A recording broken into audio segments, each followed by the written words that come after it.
今日我嚟咗喺札幌呢一間嘅法式甜品店，入邊嘅餅非常之吸引，特別係呢一個用一大個肚整㗎。除咗喺雪櫃嘅呢啲蛋糕，仲有好多其他嘅甜品曲奇添。呢啲做手信都一流㗎，係咪相當之吸引呢？除咗甜品之外，仲有自家製嘅果醬喎。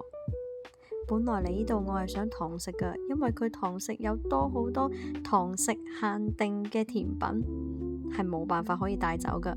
咁我就唯有帶返幾件 cake 返去啦。而我買咗呢4件 cake 裏邊呢，我最中意食嘅呢，就係呢一件土味嘅拿破崙啦。佢嘅酥皮層又香又鬆脆，大家一定要嚟試下。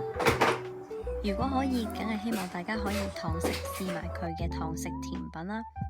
可以的話，記得預先訂位啦。